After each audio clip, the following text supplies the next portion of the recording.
Purple, yellow, and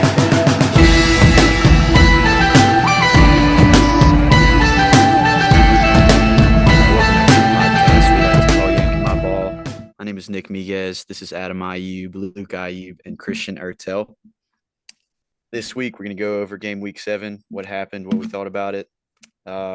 Quick middle section consisting of player of the week, stinker of the week, as always. And as it is the end of a month, we're going to have our player of the month for September, followed by predicting what's going to happen next week.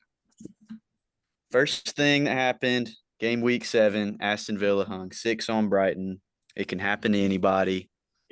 I couldn't tell why. I don't know why. I don't know what happened to Brighton, but all I learned was that when Aston Villa comes out looking like scoring, don't miss marks, don't do lazy defending, you're going to get punished. Yeah, I think it was really just a case of Brighton's defense just not being aggressive enough, especially early on. They also had some unlucky deflections, but I think they just have a lot of trouble with teams who can play without possession. Villa and West Ham, I think the two of the teams that have beaten them this year didn't have barely any possession, and they handled Brighton. Both at home, correct? Yes. Actually, I don't know. Maybe it's just the strain of European football getting to Brighton, though. But I thought their goalkeeper, Jason Steele, terrible. Not a very good game at all. They just need to stick with that Verbruggen kid. I think he had a really good game. I think it was last week or 2 weeks ago. But Ollie Watkins' hat trick and an assist. The dude was just unplayable. He had some pretty fair bounces on some of those goals, but goals nonetheless. All Villa first half, though. Great all-around performance, though. 3 in a row for them, and it gets them to 5th in the table. So really impressive stuff. Wow. In top, tied at the top. I couldn't agree more with your first point. Teams that are just comfortable with little to, not the majority of the possession, playing more direct. I think this is kind of what separates Brighton from City. City are very comfortable just possessing in their own half, and I don't think Brighton's like that, which opens up the opportunity for, counterattacks and things like that. But yeah, Ollie Watkins looked like it was just always going to fall. It was just one of those days. Strapped up his shooting boots, and they were going in. So, Matty Cash. Yeah, Matty Cash. One of the most underrated players in the league, in my opinion. Love what he does. We always talk about Brighton and how they're always executing their shots on goal. 11 shots, 3 on goal. That's not who they are. They're usually freaking Much with that. Putting them on target. They started off I think on the front they're foot. definitely My fault. They're a lot better at home, but yeah. They're tough Also to got beat to at home. say, this is what's great about the Premier League. Newcastle beat Villa, 5-1? I think Brighton it was first game of the year, It was 5-1. 5-1. 5-1. Brighton beat Newcastle 3-1, and then Villa beat Brighton 6-1. There's Do you parity think- all over the place. Do you think this score? You think this 6-1 result or Wolves and City was more surprising to you? I think this one. This one. might have been a little bit more surprising. Brighton were hot, dude. Brighton just were because of the fine. 6-1. It's Wolves we're talking about over City. You can also say I don't know. Villa's pretty good though. So I guess you can that's a point towards Wolves being City, but I feel like this is another one that could have probably been 3-1, 4-1, and a team will go up actually. Yeah, I think late Brighton just kind of like 5 and 6 gave goals don't really count to me. But Ansu Fati did get a goal for Brighton. I think that's his first Premier League goal, so maybe a little bit of a bright spot for them. But the question for this game is going to be, Ollie Watkins is a top what striker in the Premier League right now? I'll give him top 10, but I'm not going to go top 5. Yeah. Top 10. That's okay. Sure. He's probably 7-8 range, somewhere in there. I think both strikers on Newcastle are better than him, though. I mean, you want to math it out actually and like actually count our guys, or like just off the top of the head? Just dome of the head. Yeah, Top He's of the got head two- says 10, 9, 10, maybe. I guess you got to think about how many teams have two strikers better than him, which is maybe like 2 or 3. Put that hand Man down. City, Newcastle. I think he has the potential to be top 5, and I'd like to see if he can keep it going. I mean, he's got 2 hat tricks this year. Yeah. Legit. Not many people doing that. Definitely All right. admired how he played this week. He Yeah. wasn't to be denied. Mm-mm. Mm-mm. All righty, let's move to that Bournemouth versus Arsenal game. 4-0 win for Arsenal. Looked really easy for Arsenal, honestly. Great ball by Odegaard led to the first goal. Kai Havertz gets on the score sheet. They gave him a pity penalty. Yeah, That I looked don't like even a know if I want to Make-A-Wish get. kid scoring. Yeah, they were also they were all a little bit too happy for him.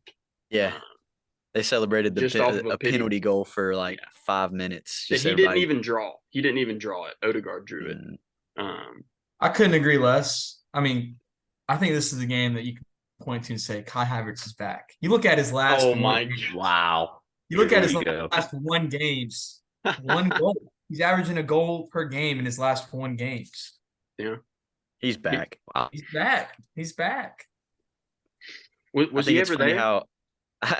Oh yeah, he was. You remember 2021 Champions League final? Come on. Yeah, Topo. you look at this game and that game. There's 2 of the biggest games of his life, and he scores in both of them. It's funny Can he how do it against Bournemouth? That's the real question. On a sunny day. It's funny how by the 7th game of the season, they had to force feed Kai Havertz's first goal, and in the same game, Ben White just goes up and steals a header off somebody, gets him a goal too. It's just funny Wow. the difference. A big little tidbit in this game. Saka was forced off in the 76th minute, limping, and he went off. And I think the 34th minute today of their Champions League game. So not a good sign for them. They ended up losing that game to Lens. Arteta said if he's not able to go not this good. weekend, then I think that could be massive for them. Oh, that's huge. I mean, Arteta said He was Arteta pointing to his said- hamstring. Arteta said it doesn't look good. Oh wow, that's Yeah. terrible, man. And Pointing they're to his already hamstring. Everybody's hurting their hamstring right now. It's a cool thing to do. Yeah. they're already down on Martinelli. You know, he's out. Which I was gonna point to that is I'm really impressed with how easy they made it look without him. They played Jesus on the outside and they had a lot of expected goals. Of course, a goal and a half of them were from penalties, but I mean, this game was under control the whole 90 minutes. Not too many bright spots for Bournemouth. Honestly. Yeah, I thought Bournemouth was really, really sloppy on defense. They were just giving away fouls that there Ton was of just fouls. no need. There was no need to be fouling them in that situation. Just looked to be lacking discipline, in my opinion. And with no Tyler Adams because of the setback with his hamstring, I don't think it's going to get any better for this team. I think they're looking like a favorite to get relegated. Honestly, Wow. Wow. Favorite to get relegated. one of them, yes. Bournemouth and Brentford just got into my 15 to 17. Brentford's gonna bounce back, but Yeah, we'll I get think to it. Brentford We'll is get to creeping that. into they were just that injured. shit list. Gabriel Jesus though is huge. He has the extra little bit of quality that Nketiah doesn't have, and they're gonna need it. They're gonna need every bit of it with Yeah. Saka and Martinelli out. This Yeah, year with them out, I mean, they're going to need a lot from Havertz. I mean, really everybody. Probably Reece Nelson as They well. need a lot from Jesus. I like Reece Nelson. And Rowe, what's his name? Rowe, Emil Smith Rowe. number 10. Yeah, he'll probably get a lot of playing time now. He played a lot today. Yeah. I thought he looked pretty decent. Question for this game though is, where do you think Arsenal will finish if they have Saka and Martinelli out for an extended period of time? With as competitive as the 4 to 7 is this year, I think it could be I mean, around that 7-8 range. I mean, yeah, that's, no, that's your if- two best players. if other Gabriel than Jesus Odegaard. doesn't play the season of his life and Kai Havertz doesn't step up somewhat, they could fall out of 8. They could go 9, 10. That's how competitive 5 through 7 is right now. I think Martinelli's replaceable, but Saka, I mean, Yeah, he's Saka's not. going to be hard. I mean, you really can't. That's their Saka's best their player. guy. I would. I mean, it just Or depends how Odegaard. long. Well, I mean, if Odegaard can step up, I mean, you might see Odegaard become one of the best players in the world if he just has to, put him on his back. I don't know how you can ask him to step up more than he is. He's on I feel one like of the top the steps. Saka Odegaard, they really feed off each other nicely.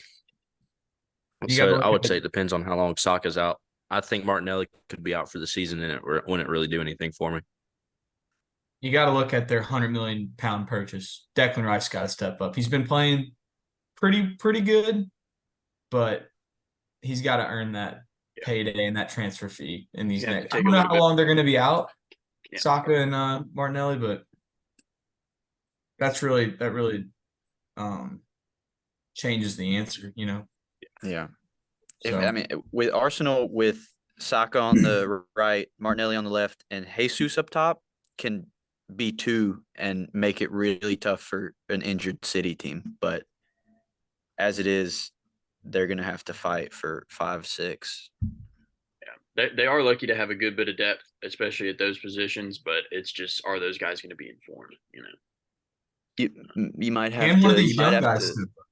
Yeah. Yeah. Reece You might have to I look push. Reece Nelson. I mean, they got that kid a lot. Trossard, Reece Nelson, Trossard's Emil going to have to be Smith-Rowe. huge. Yeah, Trossard's going to have to be really, really huge for him. And they're going to want to do something in the Champions League as well. Haven't been there in a long time, whatever it is, that's gonna 8 be years, tough 10 now. years. I They're think they gonna wanna do- prioritize the league over Champions League this year. Yeah, it'd be wise to prioritize the league, but we may have to see Kai Havertz slip into the occasional appearance at left wing or striker. Yeah. As he's kind of used to whenever a team gets a little bit injured. But with as far as Declan Rice, you look at Declan Rice's pass maps, almost every game, every single pass is angled like this, straight out. Yeah. All he does is swing it. He doesn't do anything actually creative and progressive, hardly ever. So if he adds some attacking aggression to his game, that could be huge for them. I think that's it. I mean, I agree. He's not showing that next layer of his game, but that's also not really what he's been asked to do so far. But yeah, he's gonna have to do it. Have to learn quick, yeah. All righty, let's move to the Everton versus Luton game. Everton money line was my lock of the week last week. Absolute dog shit call. Take that one on the chest. That's my fault, boys. On Dyche. Yeah. Yeah, Really? your ass is hot again, man. first You cooled it off and then you warmed it in the microwave. Come on now. I thought that they were. First of all, we know this team. These are road dogs. They're not. They don't. We like have emphasized this all year. Everton cannot play at home. Yeah. Somebody maybe might have put a Luton- curse on that home stadium. Like it's Too much getting to that pressure. point. Maybe Luton are road dogs too. Hey, there might be a reason they're rebuilding that stadium. There might be something. There might be some bad juju in there. Yeah, they got to get rid of that stadium for sure. Dead monkey, or it's built on an Indian mound or something. Man, it's Somebody sacrificed like a cat or something. I don't know. There's too many black cats running around. They need to put Dyche in the midfield and burn them. I thought the first goal that Everton conceded was pretty unlucky though. The second was just bad marking by Mikolenko on a free kick. But a little bright spot was Calvert-Lewin getting a little scrappy goal, getting on the score sheet again. VAR actually, I mean, they took their time. Which you don't really like when they're taking too much time, but they took their time and they got the onside call right for Dominic Calvert-Lewin, which You'd we'll talk rather a him little take bit. Yeah, Take you'd your rather time. him take Take as long as 25 you extra want. seconds and get it right. Get it right. Every time we'll take that. Hey, but we'll get to that. We'll get to that. On a positive note from this game, congratulations to Luton, first ever Premier League win. Yes. Their Little banner striker Carlton Morris to me looked like a Premier League striker. in this game. Fantastic game. He was Two awesome. shots on target, two goals. His header set up the first goal by Lockyer, and Mhm. the second one was just beautiful first time finish. And then another positive from Luton, our guy Tom Lockyer, who we highlighted last week for having about 17 pace. It was Big old all black eye. heart from him, went through his body, went flying in front of the goal line clearance and just stuffed it back into the goal. This is the, That, this is you the know that guy. That guy classic- actually is all heart. He collapsed in the playoff game classic last St. year. Louis goal here. Heart He surgery. simply just wanted the ball more. Played with the nasty black eye today. That guy earned my respect today. He's a bully. There's no doubt about it. Tom Lockyer. You said Captain for the 17 name, pace, huh? 17 pace? On that play, yes. I think FIFA will actually give him about maybe low 50s. 48. I mean, Yeah, Everton cards had are out, Everton I had can say. 5 shots on target. Yeah. Everton, I still think they looked pretty good. Decore looks pretty good to me. Decore is great. He had 2 really good setup passes that they just didn't finish, and they had the shots didn't look bad. They actually looked like they're about to fall, and they just slipped wide. But yeah, Doughty, the Hunchback, man of the match, Great bull. just Alfie, just a machine, just a motor on this kid. Just runs all day. I think Everton are for sure probably the most unlucky team in the Premier League, though. Just with how many chances they create and how little goals they get, they have to be the most unlucky. They got to be more solid on set pieces. Luton had a lot of free runners, so like the goal that Lockyer scored. I mean, the header just knocked Pickford on his ass. It was so powerful. It was so free. Like Luton thrives on crosses and headers. Yeah. They were trying to do that all day today. They don't have any real, passes through or anything. It's almost all crosses. So if you don't have, they're going to punish you. EAFC 24 has given Tom Lockyer 64 pace, 74 defending. I think that's lazy. I think they didn't watch him. I Bullshit. think he's slower than that. They didn't do their I homework. haven't watched enough Luton matches. You got a question for this one, Ert? I do not. So we will move to the Manchester United versus Crystal Palace game. 1-0 win for Crystal Palace after getting beat, I want to say 3-0 or 3-1 earlier in the week in the Cup by Manchester United. Yeah. I thought that United had some good chances early. There was one cleared off the line by Mitchell. And I mean, with this result, Man United, this is their worst Premier League start in 34 years. And then today in the Champions League, they lost 3-2 to Galatasaray. So really not a good start at all. Another Onana stinker. They Seemed did like have the unlucky bulk of result here, chances though. and possession. Yeah. They just 70% possession. Yeah, they lived in Crystal's attacking third, which is a little bit of a positive, but you can't. I mean, if you can't score, what's the point of living there? I mean, at the end, Marcus Yeah, Rashford, still no call, we got no to show. see. Yeah, no call, no show. Got to see. Yeah. We got to see Rafael Varane looked pretty good. He looked really good. Had a couple really good on-ball moments, a couple really good chase downs, saved them a little bit. But right back to the negatives, I think the way that he plays highlights how weak and unathletic Lindelof is. So to go off that, yeah, Varane looked great. That was his first game back, or did he play in the cup match? First think Premier he League played- game back. I don't know if he. I think he played the Okay. Cup match Yeah, I'd really like to see him where he subbed pair, in. pair Varane with a guy like Johnny Evans. You go back to his last 1 games, 1 assist, 59 of 61 passes, 2 duels. Player of the won. match. Player of the match, man. I don't know. Something does it for me for that guy. He just 8.5 years, man. Just wants to be on Man U. I thought But, for that- Palace, though, that Joaquin Anderson guy, that finish was That finish Nasty. was top drawer. That ball was still rising. somehow. no chance to no chance of saving that for Onana. I mean, that's just unlucky for him. But Well, that's not That was either. their center back, right?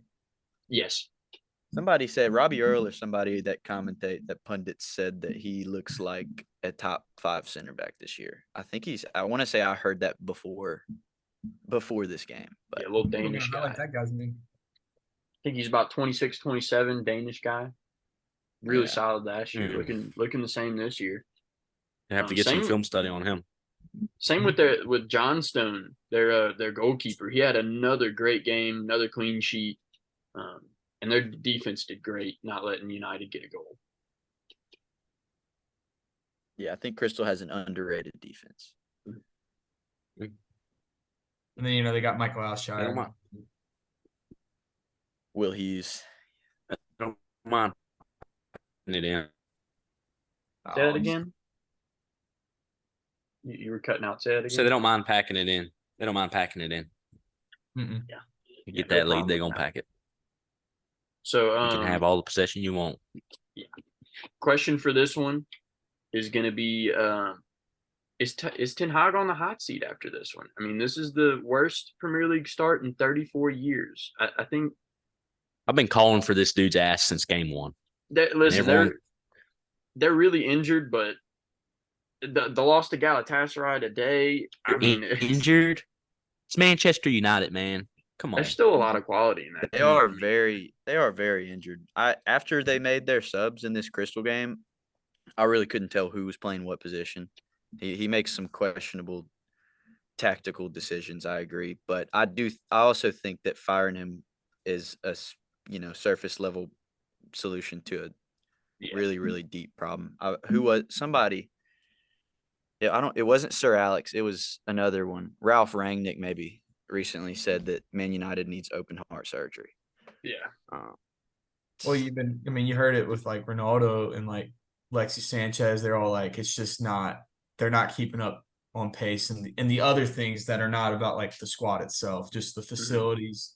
Behind everything All the behind. I mean, the resources. stadium needs work, like really, really bad. I saw a video the other day. It was raining and the drainage is just falling like right on people in the stands. Like it needs a lot of work, and I guess the Glazers just aren't putting money into it. Well, Saudi back family wants to buy him, so Well, for 100%. They want it all. They were talking about it a month and a half, 2 months ago. I've heard less about it. I just saw it yesterday, I think. Okay, how many So Saudi maybe Mason Greenwood will be back. Many as there needs to be. How many Saudi families are there? Like, can they? If it's like one owner, they can't own more than one team in the Premier League. No, you can't own more than one team in the Premier League, but you can own. Don't they own? They own City, right? No, Who owns City? Sheikh Mansour. I don't He's know. He's the prince of UAE, not Saudi. Oh, But okay. we got off nevertheless, track there on are that. there are enough separate families worth enough money from the Middle East, those two countries specifically, to buy every team, Premier League And team. who owns Newcastle? The Qatari boys. No, Saudi. No, the Saudi Public Investment Fund. Saudi Public Investment Fund. It's I don't know, man. It's a little sus to me. Pretty But confusing. Garnacho, back to the game. Garnacho looked pretty good to me. I never been a fan. We're past the game. We were on the question, Bubba. Oh, what was the question? The question is good. Eric Ten Hag on the hot seat? And I want to hear what Luke was about to say about. I mean, like, we can talk about it, but like, it's just Ten nowhere near Hag, what the question I mean, was. maybe he ought to be. I'm not hearing a whiff of that though. I wouldn't say yet. I'd let him finish out the year, but I mean, if it keeps going this bad, I mean, in January you might have to look into it. I think based on last year alone, he earned himself at least 1 year. That last year was one of the best coaching jobs I've seen from a coach. Really huge I turn. don't think it's necessarily the tactics or anything. I just think he has lost the locker room. Well, he's regained it before. Like, I mean, he really had a tough. He was dealt a tough hand last season. With all the Ronaldo stuff for sure, dealt a tough hand. anybody with Manu's best interest in mind knows that he's not. I mean, as bad as questionable as some of his decisions are, it's not. It starts. There's not way, going to be way above anyone him. better to replace him. Yeah, it starts way above him. You can't put a new Band-Aid on Niagara Falls. It's not his fault. I got one more thing to say about this game. Roy Hodgson looked great in the puffer jacket. Just gonna shout out to him. Killed that puffy. I mean, he just sat Proper. there in the rain and just took it. Shout out to him. All righty, let's move to the Newcastle versus Burnley game. 2-0 win for Newcastle. I think Miguez predicted this one right on the correct score.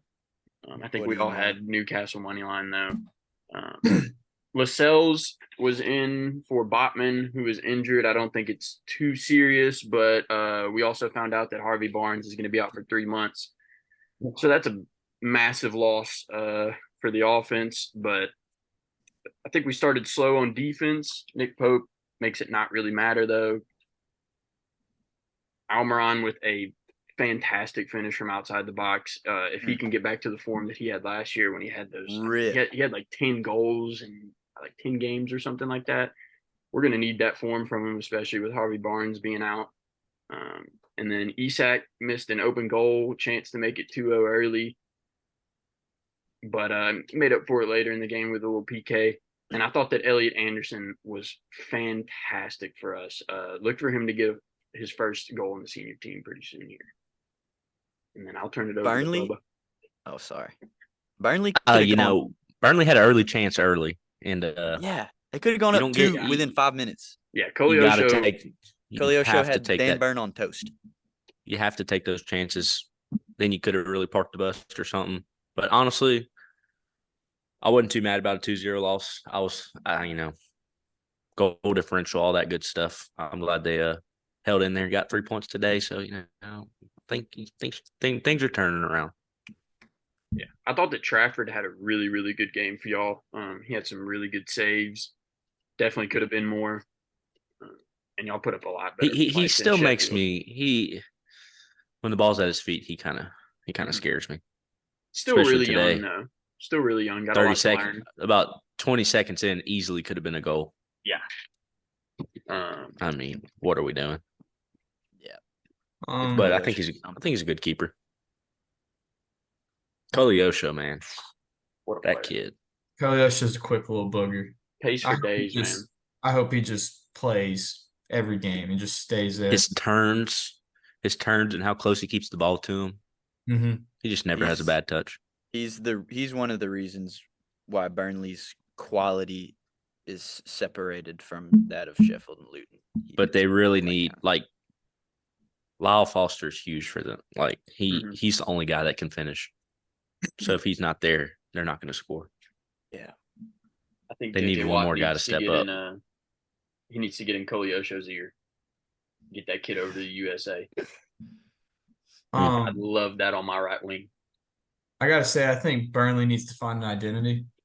I think they're playing like they're still in the championship. They don't have that quality to play like that.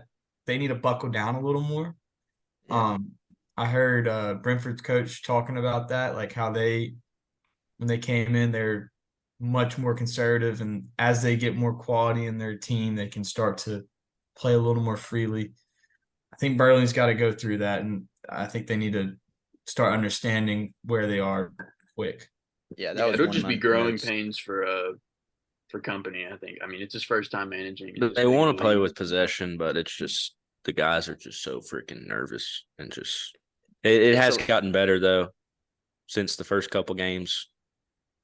But yeah, I mean, losing 2-0 to Newcastle, that's not like they really killed themselves. Like that's not terrible worst result, but it could have been different. It could have started way different and then therefore ended way different. It's the guys like their whoever their left wing, their striker, their cam, whoever it is that needs to be there when Koleosho does beat somebody down the wing. They need to be there where they need to be. I think it could Lyle be their Foster only chance. would have been big. A lot of times the players they playing. act like every point isn't crucial. It feels like. Yeah, they definitely needed Lyle Foster, but the defense is thin. I mean, They're young. I mean, it's the youngest team in the league. They're gonna have growing pains.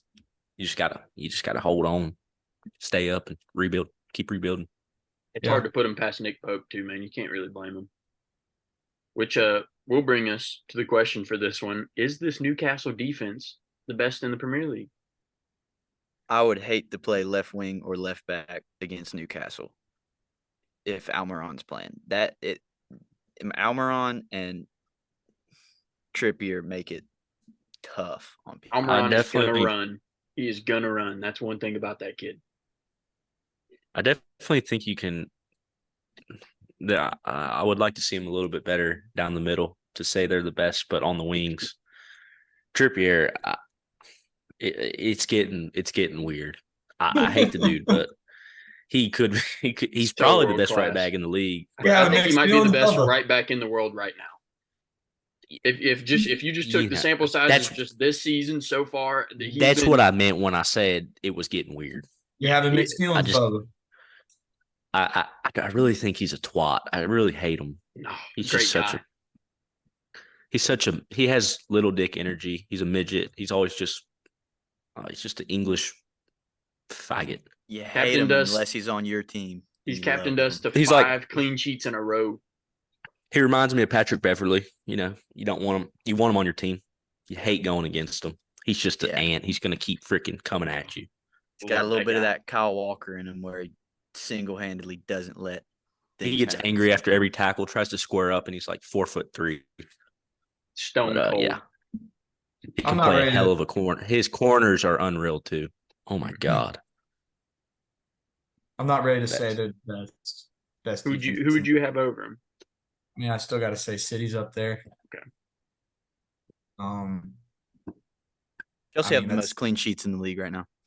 That is very true. It's fair. That is very true. It's fair. Don't I think mind we're up there. Liverpool. 10-man Liverpool's, is the best team in the world, but we're going to get to that later. Let's move to the West Ham versus Sheffield United game. 2-0 win for West Ham.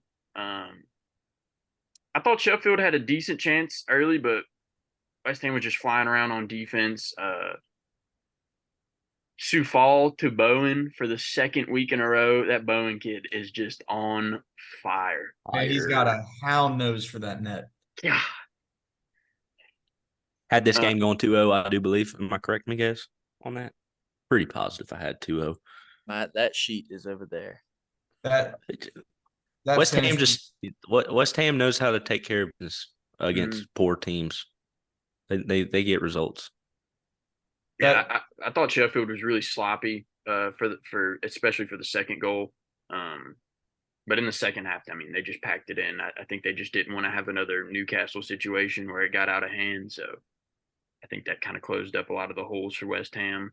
But also Bowen is up to 5 goals in the Premier League this year. That's got him third in the Premier League for goals. That Bowen goal was smooth, man. Mhm. That was a great passage of play. They made triangles on him. It was really pretty to see. I'm pretty. These last 2 weeks have, even though they lost last week, I don't know. West Ham has earned a lot of my respect. West Ham and Broke Villa, a man, they're 2-game like losing streak actually. they get me mixed up. West Ham and Villa, they're like the same. I feel like I feel like they're on the same level. But They are very similar this year. Yeah, I would say Villa's a little bit better, but we'll get to that. I want to defend my leg in the can't lose parlay here that lost. James Ward-Prowse, anytime goal or assist. He had the most created chances this game with 6. He had the most There you go. expected assists with 1.12, which is pretty high to give somebody who didn't actually have an assist. That's Didn't get it done though. kind of tough to. It's true. It's true. Every corner and every free kick was right on the money. Yeah. The Jared Bowen one the header went right to the keeper. A couple other dudes' headers went off target. Suchek was going up for it, man. Yeah. Yeah. Big 2-8. Yeah, Ward-Prowse doesn't miss on service. It's like I've tried to. It just doesn't happen. He must just sit out there for hours after practice and just hammer Just away. ping. That's why he's a hammer. That's why he's a hammer at the end of the day. Yeah, Sheffield's played the top teams tough, but they got to put it together. They got to put it all together. The second goal was a lazy giveaway. Can't have that if you want to earn a point against them. But I don't know. Yeah, they I didn't think do we're too gonna see bad in more of- possession, but just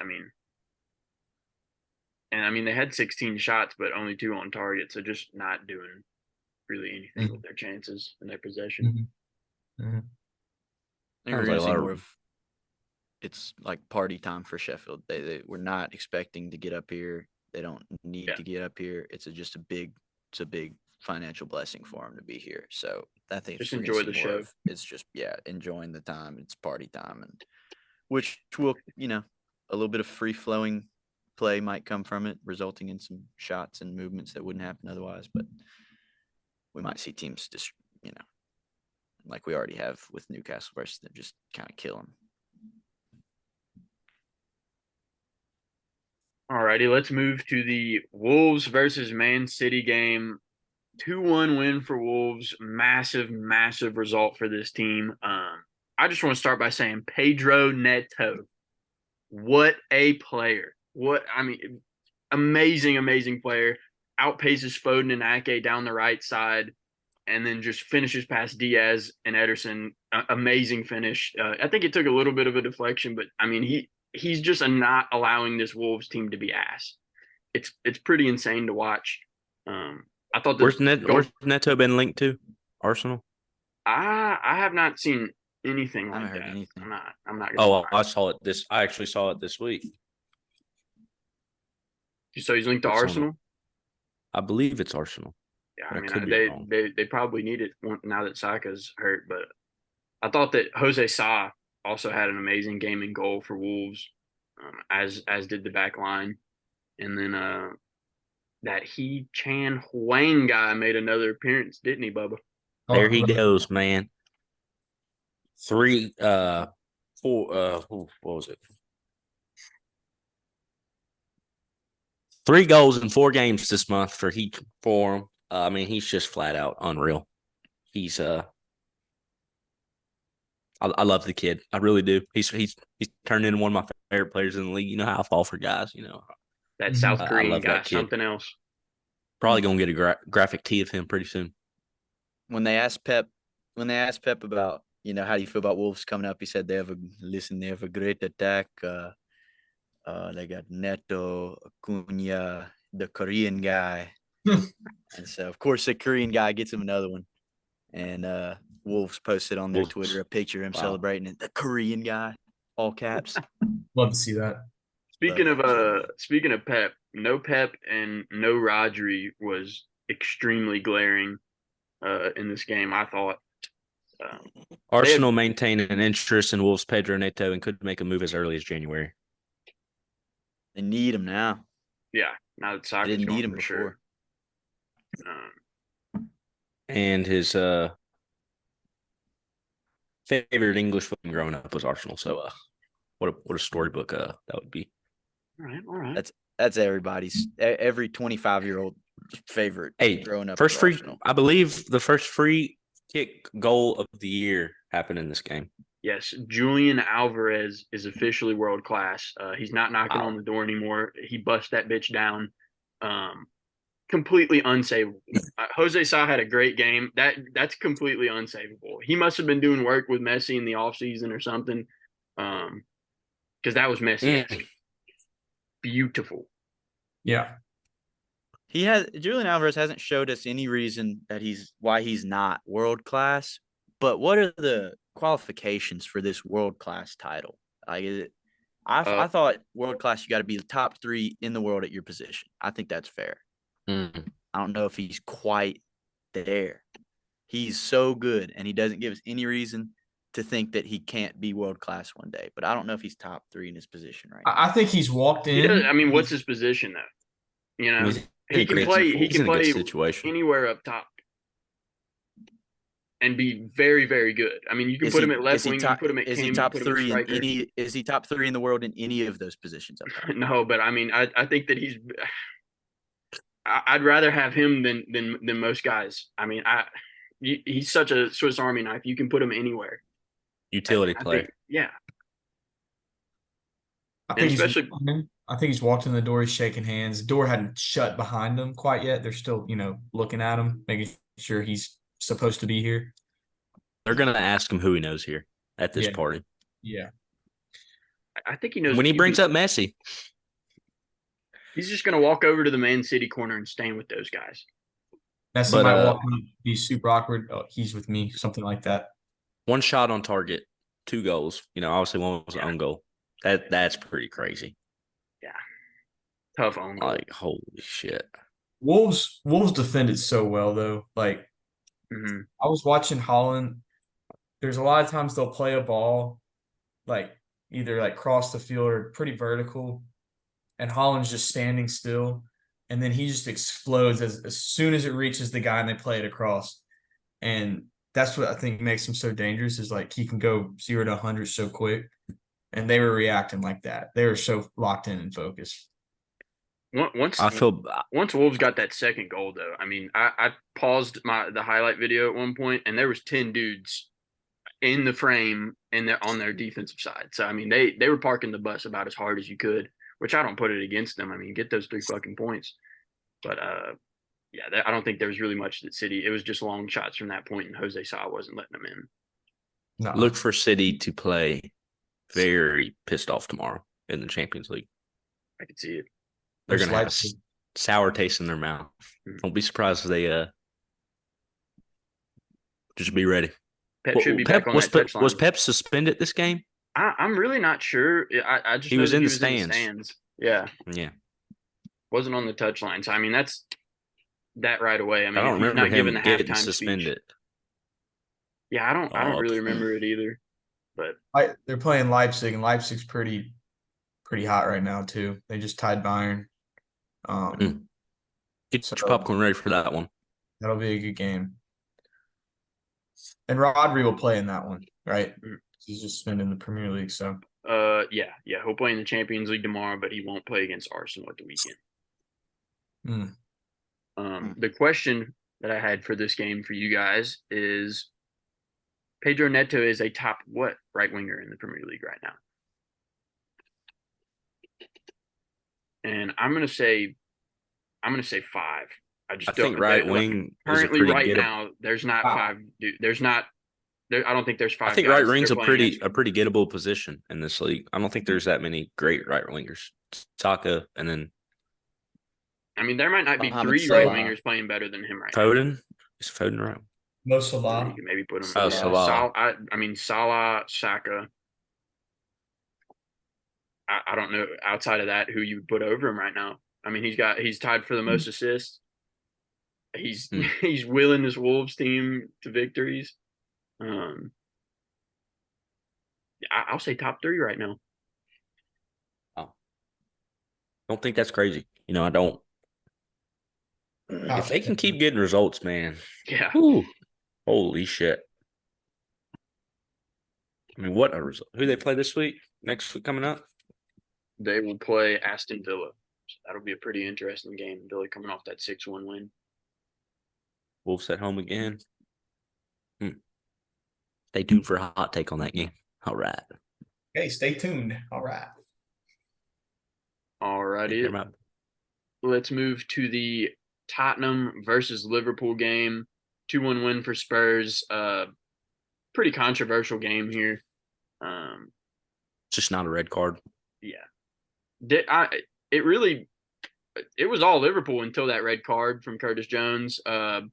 I think you have to give that as a red card. It was similar to the Malagusta one. I don't think the Malagusta one was a red card. I just don't understand how that's a red card. Like, I don't understand the rule. Like, I understand studs up, but like, and where I gotta it hits say, But I mean, it's the amount of contact that he makes with his ankle. It's way more ankle than it was contact with the ball. Malagusta was tackle way of the- more contact with the ball than it was ankle. he only first does tackle of that. the game. He only does that because he rolls over the ball. I did this probably like 10 times every soccer game. Like I would go like just like that, and I wouldn't make terrible contact like that, but occasionally. Definitely studs contact. Yeah, and it wasn't. That's what I said about the Malagusto red card. That happens 10 times a game. The only time I think a red card should be called is goal, like taking a goal right away. My only defense of the red card would be that I thought that it was way more like ankle than him hitting ball. He barely hit the ball. He hit a fuckload of ankle. Almost. I mean, he could have snapped Basuma's ankle for sure. But I mean, once that happened, pretty much a completely different game. Liverpool still was playing pretty good in my opinion. And then in the 33rd minute, Salah played a ball to Diaz, he was onside, and he went and scored. And the VAR just completely botched the fucking decision and completely changes this game. I think that might have been the first goal of the game. I'm pretty sure. Yeah, that would have been the first goal of the game. 10-man Liverpool would have been up 1-0. They could have parked the fucking bus and, maybe gotten out of there with 1-0. But I mean, and the Premier League released the whole audio from the VAR today. And the VAR dude just doesn't. I mean, I don't think he ever at any point says onside. He says, I think he says off at one point. It was a lapse of communication and definitely a lack of urgency and clarity, as Luke said. Great words. So Diaz goes and scores. The on-field AR puts his flag up. So it immediately goes to VAR. There's 3 guys in the VAR booth. There's one his only job is to communicate what the 2 computer guys see, communicate that to the on-field ref. So immediately the 2 computer guys start analyzing it, grab the line, put it on the defender's last foot. They see that there's a 1.5 feet worth of onside space. And immediately one of the computer guys says, yes, that's onside. So the communicator says to the ref, yep, looks good. So the ref just, instead of saying Diaz was onside, he said, yep, looks good, perfect. How does that communicator not know what the call on the field was? Yeah, that's insane.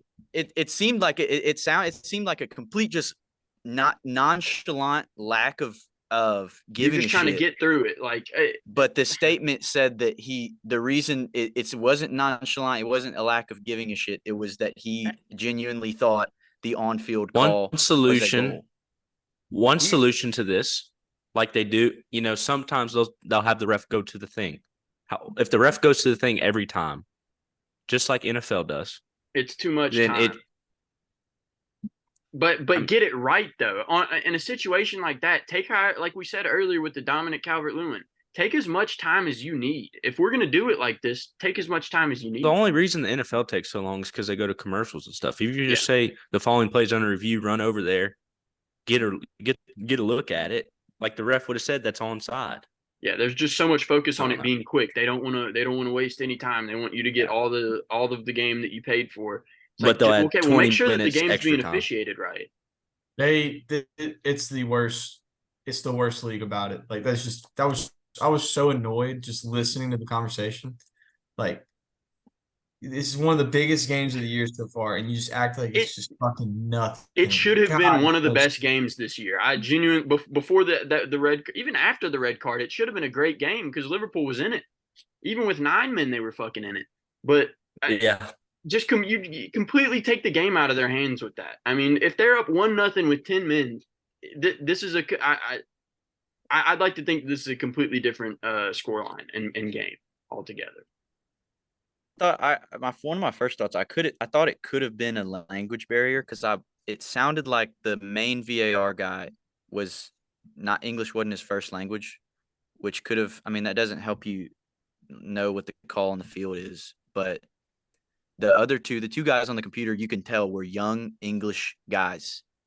And immediately after the head guy said, yes, looks good, the younger English guy that worked in the computer was like, no, the call on the field was onside. Are you happy with this? And the guy was like, it's too late. Yeah. And then he's like, I think just have 3 guys in the VAR booth who communicate really well with each other. Mm-hmm. Like, they don't have to be all geniuses or all 15 years of experience for that. Yeah, and if it takes a Just few more fuck. seconds for you to like Take a hand commercial forward- break if you got to. Fuck. Yeah, if you you just have to can't afford clarify a what lack of happened and what it communication. is like 2-3 times, do that. If it takes a little bit more time of you saying, hey, like, hey, Diaz is onside, do that. But like, get the right. How do you call. not start the conversation off with the call on the field is onside, or the call on the field is offside? Like you're supposed to be sitting there watching the game closely to see for fouls and everything. How do you not know the call on the field? I think we're overanalyzing this. There's a million ways to do this right, and they chose one way that was just terrible. That's pretty much it. Back to the game though. I thought Madison had a great game yet again. He had a great ball to Richarlison that set up Sun for the tap in for their first goal. Once Liverpool was down to 10 men, though, I mean, it was really hard to find space for them. Got probably even worse once they got down to 9 men. But just before half, Gakpo scored a goal, hurt his knee in the process, so that could hurt Liverpool's depth going forward with Europa League and League. But I thought that Alisson was phenomenal, especially after, both of the red cards. He had 8 saves. He looks good with no beard, man. Cool. Yeah, Dude, he looks like a badass. fantastic game. Also, I want to talk about how Diego Jota got 2 yellow cards in literally a minute's span.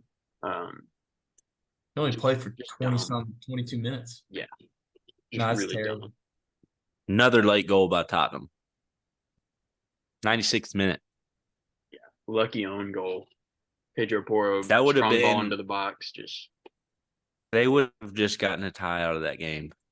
I think the hangover effect on that could have been it would have been bad. yeah, The Spurs, similar to what happened to Newcastle. yeah. A draw to 9-man Liverpool would have been frustrating. I liked Gakpo's finish a lot. Pretty composed. I hope he's okay. Walked off on his own power. But yeah, Matip buried that own goal. God bless. Absolute howler. No shot. Top bin, Top bin, bro. no shot for Alisson there.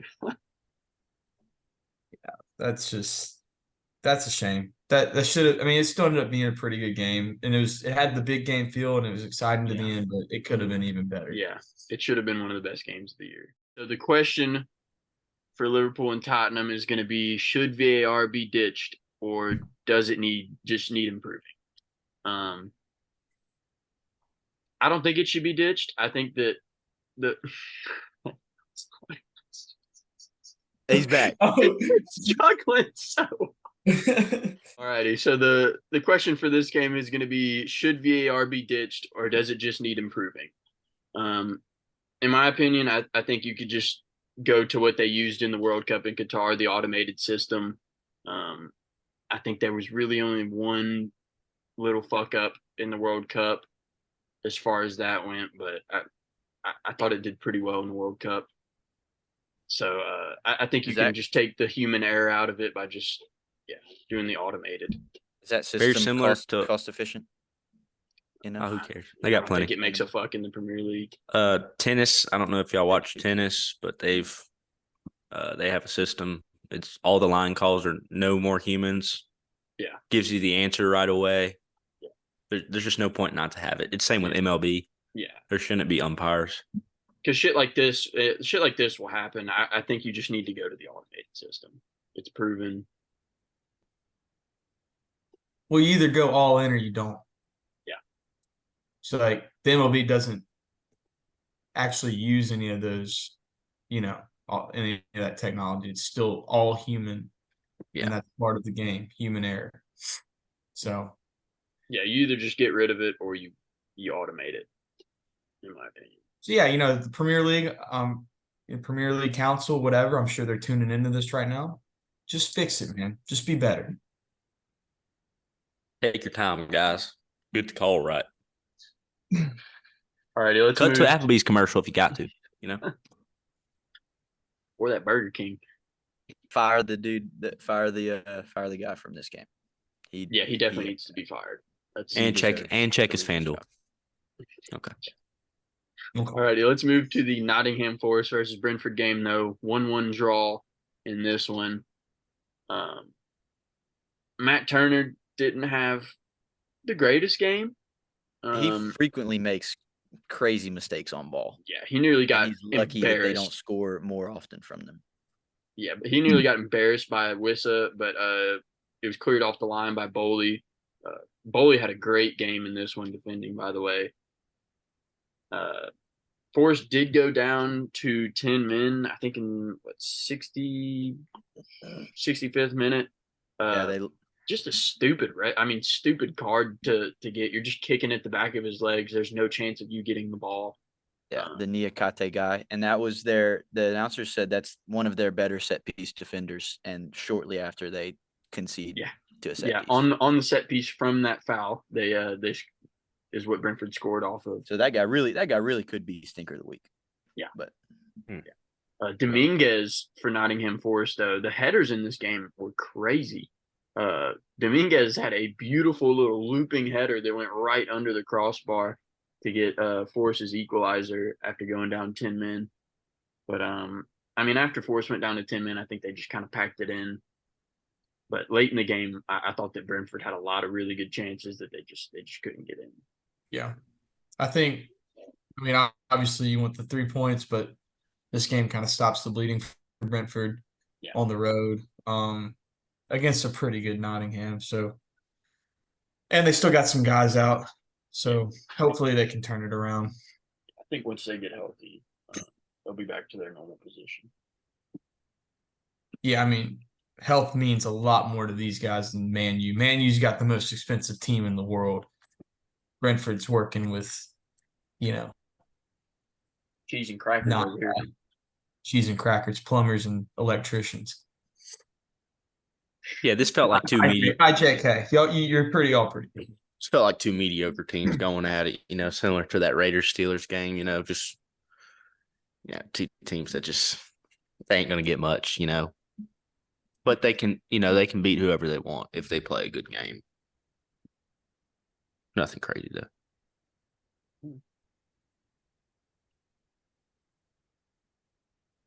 I don't know why I don't see it with Brentford. I just with Ivan Toney, I see it. There's nothing not to see. But at the beginning of the year, they had spontaneous contributors making it look like the goals were going to come anyway. But if one of those guys in Mbeumo, if it has to be, doesn't step up and carry a big load, then I really don't see it. I think it needs to be Wissa. I mean, Mbeumo was great to start the year. I think their teams are keeping a little bit of a closer eye on Mbeumo, especially coming off the left. But if Wissa can find some form coming off that right and get some goals, I think Brentford can turn it around quick. It's supposed to be really good defensively, and they haven't been as of late, but I don't know. They just need to find their form again. I believe in them. I do. All righty, let's go to the Fulham versus Chelsea game. 2-0 win for Chelsea. Let's turn it over to Mr. Miguez. Well, I'd hate to be loud and obnoxious and arrogant after the first time beating a top 15 team in over 600 days. Now, I refuse to call the We're Back department and file a claim there. I'm not going to do that. But I will admit that we're no longer an easy point theft opportunity for Burnley next week. And I am a little bit more excited about playing Arsenal 2 weeks from now. Wow. I'll also admit a couple more risky things that I've spread throughout various group chats over the weekend. I'm modifying one of these claims. First claim, Cole Palmer. If he plays as a number 10 consistently, starts every time he can and is healthy enough to start, he'll be a top 5 attacking midfielder in the league next year. If the same thing with Enzo, he will be a top 3 center mid in the league next year. Enzo is and phenomenal. Barring injuries, if we get Reece James back in 4 to 6 more weeks like we're supposed to, and Kunku back in around the same time, and and barring any other crucial pieces of ours getting injured, we will finish top 6. Healthy, we will finish top 6 this year with or without a new striker in January. 8th feels like such a good number for y'all right now, though. Finishing 8th, like I feel like y'all could be so happy with that. Tim Ream was fucking awful in this game. Yeah, I mean He had a bad cannot play out the mistake. back. Oh no, he had multiple mistakes where he just I gave mean, him the ball. Well, I mean, he had that bad mistake that led to the Broha goal. You know, he showed a little bit of his age in this one, but you know, I think he's still a rock, man. He's still a rock. He has not been good since he's came back from injury. He's washed. He's done. It's time to move on. So he doesn't make it to 26, is what you're saying. Absolutely not. He'll be on that plane. If he does make it to 26, it will be a weakness on our team. He'll be on that plane. Be on that plane, one way or another. Unless he gets into becomes a pilot or flight attendant, he won't be on that Be plane. assistant coach. He'll be on that plane. Maybe an assistant coach. Broha in this one, the first chance of the game, he was offside, but I don't give a shit. That was one of the worst finishes or just chances that I've ever seen. I mean, he pretty open chance. Nobody in front of him, just skied it so fucking bad. Sent that thing to the moon, huh? So fucking bad.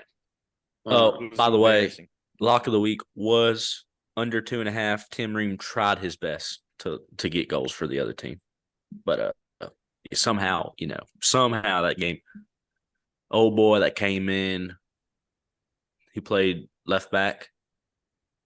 He had that shot that hit the post in the second half. Matson. Really close. I thought that was for sure going in. And then Enzo had a finish, like he got the rebound. He was right there. Somehow they blocked it.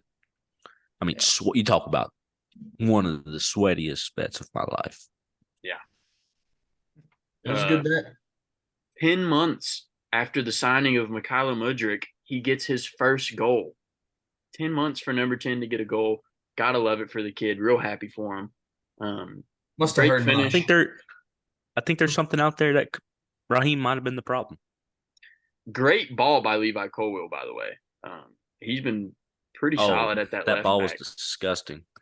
That's the only reason I don't mind him playing at left back. Even though I also think that Sanchez could be one of the most underrated keepers in this league. He's fucking massive. He will guarantee you 2 to 3 saves a game that he shouldn't have made. Yeah, he's not great with the ball at his feet also and kicking it out, you but one, just like Matt Turner, one time a game, just making a mistake you cannot make. He had some bad rollouts. I know he had one really bad rollout. Like, dude, what are you doing? Have a bad rollout, and he's not very good at time wasting either. Yeah. It was 2-0, and like he kept trying to get up and throw it. I'm like, dude, just hold the ball. Yeah. He did get a yellow card for time wasting. Yeah. So I think that was after he like threw the ball to the other team a couple times. I like him though. My question for this one is it time to bench Raheem for Palmer and Mudryk? Palmer played on the right this game, and I thought that he was a lot better than Raheem has looked in the past few games. And I would keep Mudryk in because I think Raheem's best attribute is his pace, which he's kind of starting to lose a little bit, and Mudryk's is also his pace, and he is maybe the fastest dude in the whole Premier League. Mudryk, the thing about Mudryk for me is like if he's playing left wing, he needs to stay at left wing. He kept making a bunch of forward runs. Like he was in spots where he shouldn't be. And if he stays wide, so he can get into those spots. Like but they would have like the forward and him would be going in the same spot. Like if he stays wide and just keeps the wide, like he's kind of he scored his goal from an inverted position. He's coached to invert so that whoever plays left back can go up. Also, he only scored that goal because he's so fucking fast. Like he got behind the defender before the defender could really and then I think concentrate on the ball. But I think the Raheem question can only really be answered inside that locker room because we really don't know how he is, like how the teammates feel about him. I mean, He he could just be got his love for cancer. ball back this year. That's Yeah, he might just not be a good I think he fit. could. I think he could be a cancer. I don't think. Not that. I mean, he's one of the senior members of the team. He's supposed to. Attitude is not supposed to be one of your worst qualities for that, and it is. I think he's more But- just all about Raheem Sterling and not about Chelsea. He's Yeah, way I think more that's about how Raheem he's- Sterling than he is about Chelsea. He's got no I pride think in that's how Chelsea. he's always been. Yeah. But to answer the tactically, yeah, I want to see Mudryk every game now. I have since a couple weeks ago. I wanted to. Well, you have to if Mudryk can go, you have to have him. You want that first and foremost. But I would rather Gallagher at cam and Cole Palmer at right wing, or Cole Palmer at cam and Noni Madueke at right wing than Raheem Sterling starting over any of those three. I think it's pretty impressive what Gallagher's done. He kind of seemed like he'd be a temporary guy, and he's kind of starting to firm that position down. Yeah, Feel this like is the the club. first. This is the first game. Poch has let Gallagher and Enzo play their preferred positions. Gallagher playing cam and Enzo playing CDM next to Caicedo, and they both had the best game of the year that they've had. Yeah. Gallagher was man of the match. Enzo was probably right under him rating wise. I think Enzo probably had better game. Enzo was More fantastic on impressive the ball. game. Enzo is very impressive. Let's move to saw, the I saw a mid off on Twitter. Chelsea fans were making fun of Kai Havertz. They were making fun of Havertz's first goal coming the same weekend as Mudryk. Havertz having a penalty and Mudryk having a real goal. And that is the biggest mid off I've ever seen in my life. Yeah, we don't do pity That is penalties around terrible. here. That's the one that I saw. Right after Jesus right Christ. after that, Kai Havertz did have more goals in September than the entire Chelsea team. But Yeah. That's just no self-awareness. Like, That was yeah. funny. The commentators were like, Nicholas Jackson is on the bench, although he had the goal of the month. And it was the only goal he scored. in the fucking Carabao Cup. But yeah, but I did also saw something said Mudryk has as many goals in October as, let's see, who is it? Rashford, Anthony, and Jadon Sancho combined this year. That's a funny one. Mid Yeah. off is That Jadon mid Sancho off kid still play nonetheless. ball? Right. He was partying in New York City this week. He wasn't even trying to get better. Just apologize. Just say sorry. I think it's past that. All righty, let's move to the Luton versus Burnley game. 2-1 win for Burnley. Clarets finally get in the win column. Let's turn it over to Bubba right here. Had to flex our muscles a little bit on this little tiny team, but still pretty shaky, honestly. Luton had some pretty decent chances. Yeah, I thought both teams in the first half had some pretty decent chances. I thought it would have been tough to go 0-0 at half, but to get that one goal before half was huge. Giving out free money on Lyle Foster anytime. Yeah, Lyle Foster plus 310. We're gonna cash that. But just still not finishing in front of goal. Not really getting a lot of good targets, a lot of shots. But don't exactly know his name. Sir Gunnarsson maybe or something like that. Brun Larson. Came and scored. Beautiful goal he had today. Unleashed. Absolute fucking howitzer. Beautiful Defense goal. was a lot better. Sonderberger kind of played not as good as he has been, but he did have a nice assist on Lyle Foster goal. Yeah, I thought both of these teams were really cross heavy in this game. It seemed like that's where a lot of the chances were coming from. And for Luton, I mean, Carlton Morris had at least two really good chances that he just couldn't put away that could have been real big game changers in this one. The company was about to cry after the game. This one meant a lot to the boys. Wow, Look for this needed team it. turning around. Well, it was a huge Needed it. win, really. It was a huge win. It really gets them going this year. Had That's to his have it. first Premier League win as a manager, man. That's awesome. I looked a little bit at the last 10 years of the Premier League table. 18th place averages between 30 and 35 points. Mhm. 17th place averages between 35 and 40. Yeah. So you need if you're Burnley, you need all 6 points you're going to get from Sheffield and Luton this year. And you need to nab at least 3 off of Everton. Need to try to nab 3 off of whoever is the next weakest. Wolves, Bournemouth. Brentford.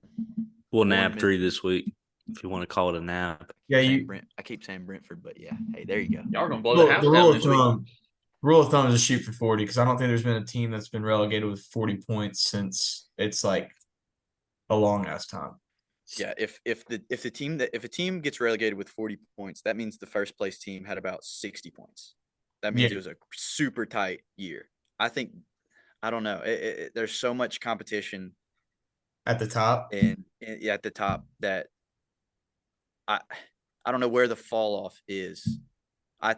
We could probably because I see City getting 85, 90 points, and I see Liverpool and maybe Spurs getting 70 points.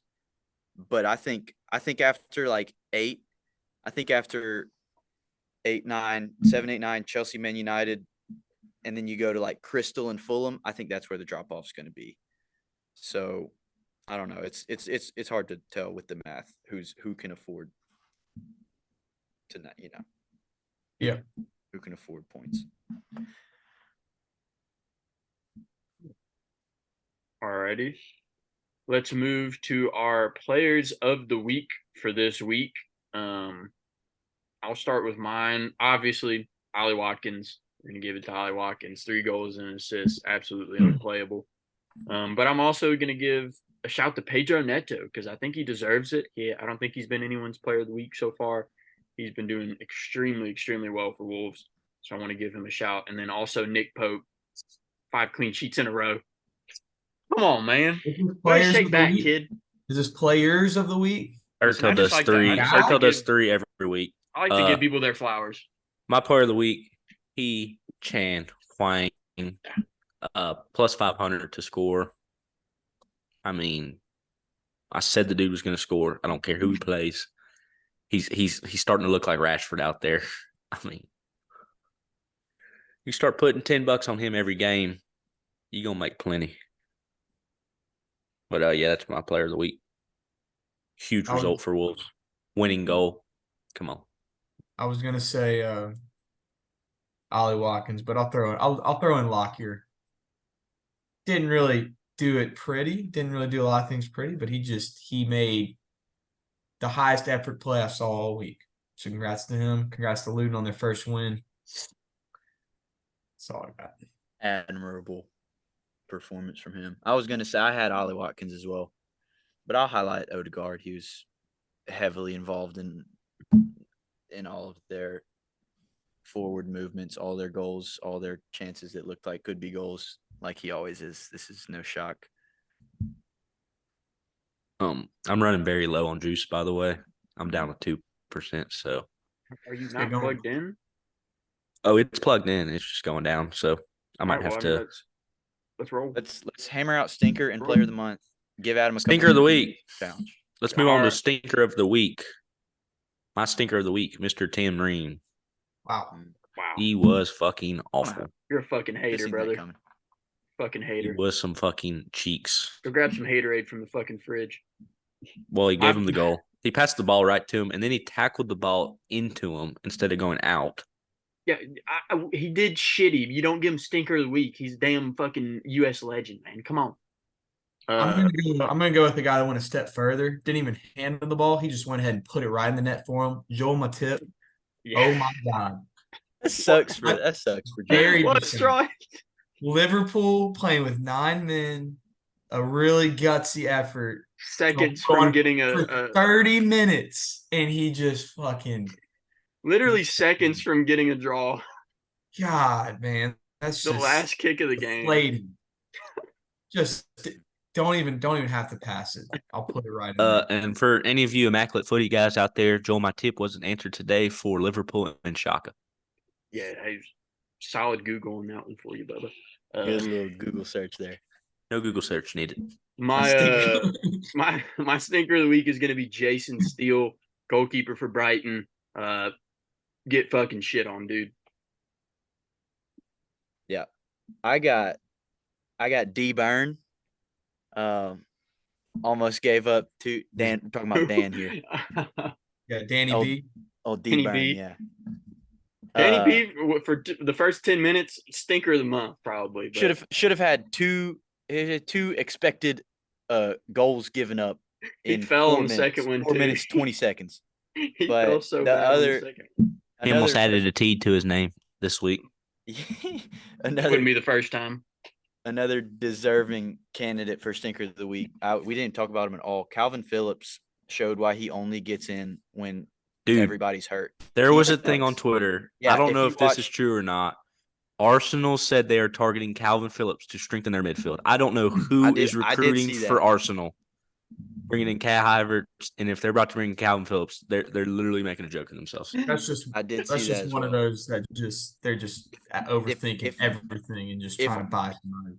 If Arsenal has separate recruits for the attack, the midfield, the defense, and the goalie, fire the midfield recruit now. But Holy shit.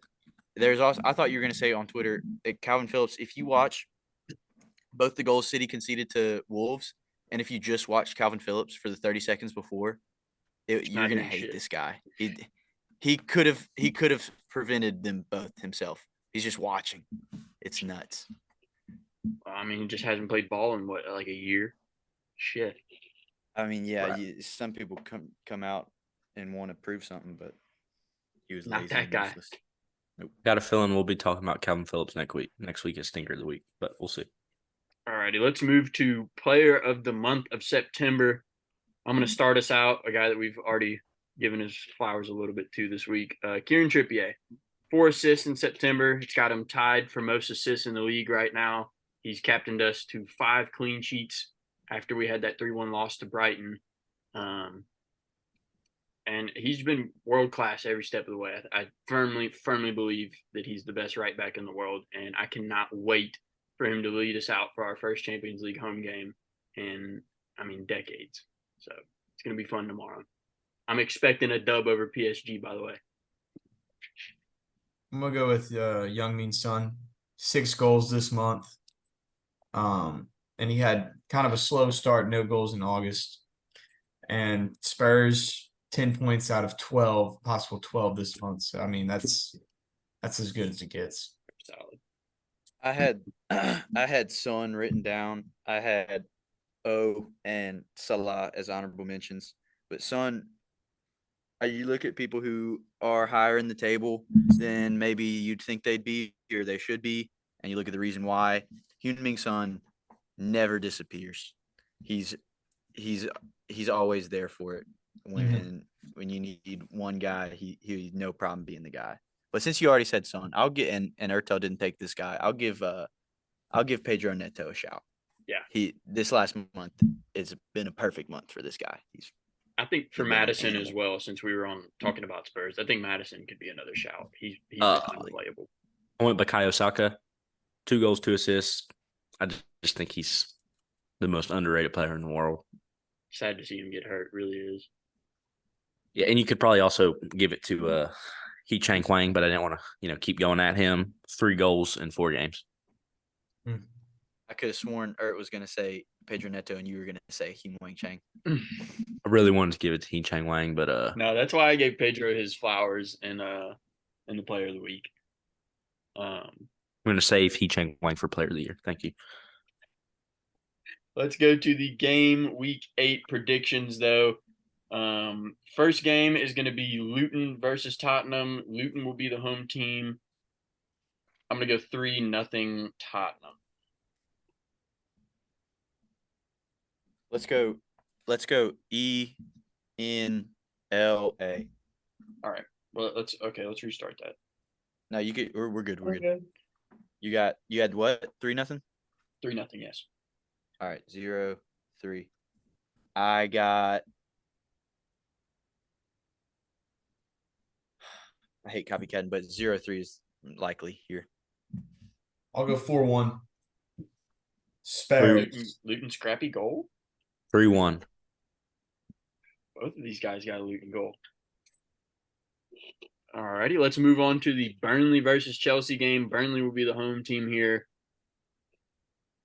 I'm kind of torn on this one.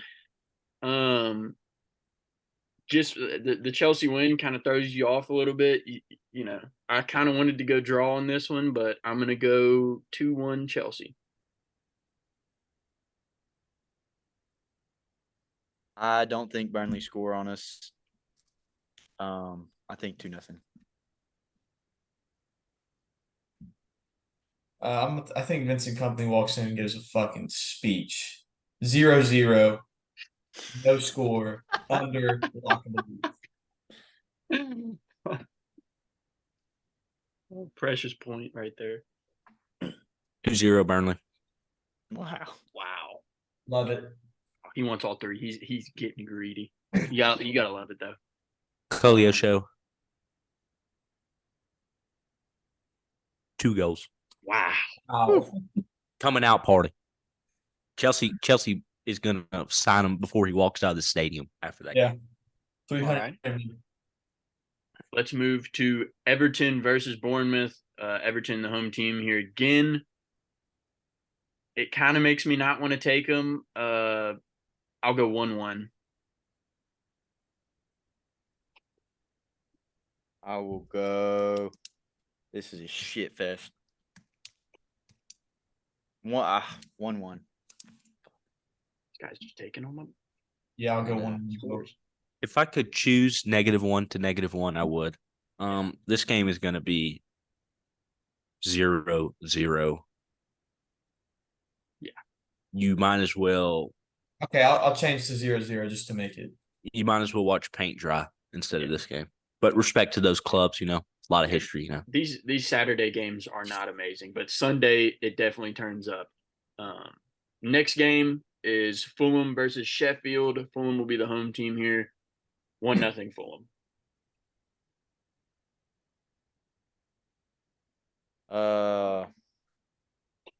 Fuck, man, you taking my picks. You're just taking my 2-1. picks. 2-1 Fulham. I'll go 1-1 draw. 1-0 Fulham. That's right. Alrighty, Manchester United versus Brentford. After this Galatasaray loss, you'd like to think that it might get a little bit better, but I'm going to go 1-1.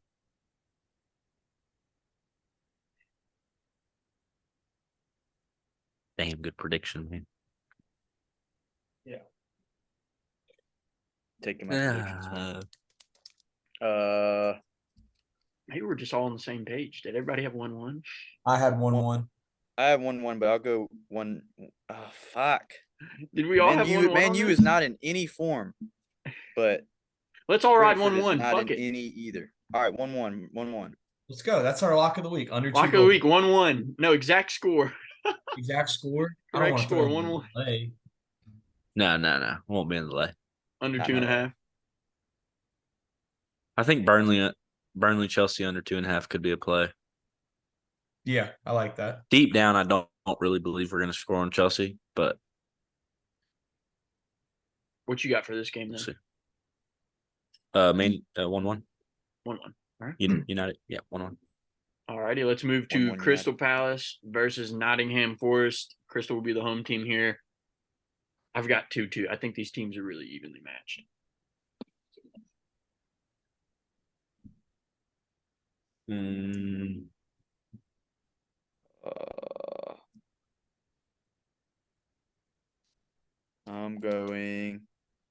I'm going 1-1.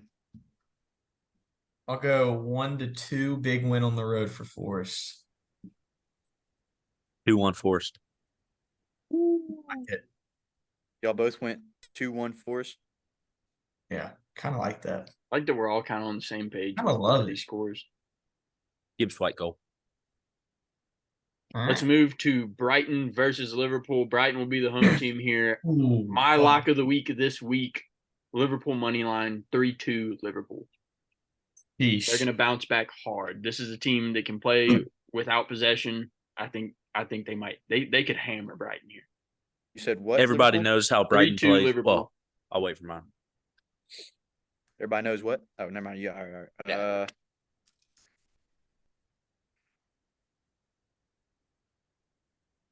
Fuck. 2-1 Liverpool.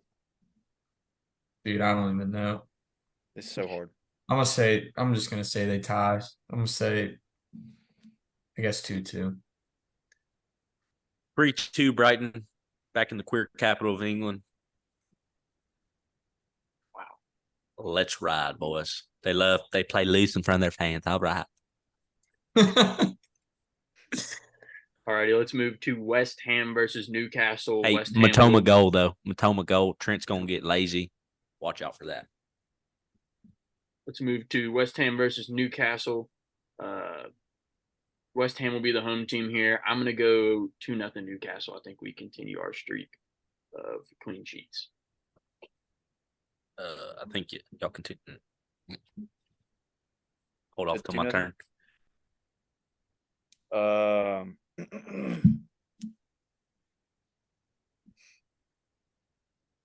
I think 2-2.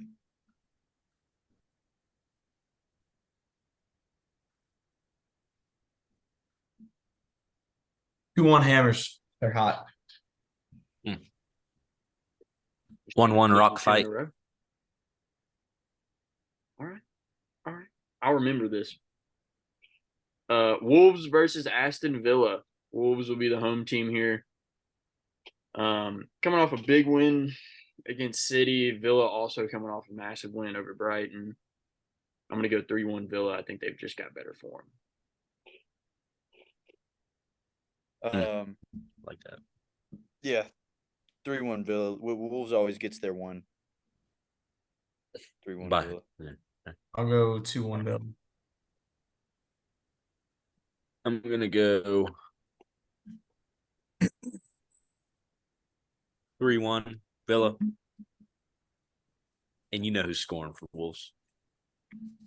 He Chan. Need to say it. Alrighty, and then to our game of the week for week 8, it will be Arsenal versus Man City at the Emirates. Still no Rodri, no Saka. Most likely. I'm gonna Yeah, go. he could I'm gonna go could- 2-2 draw.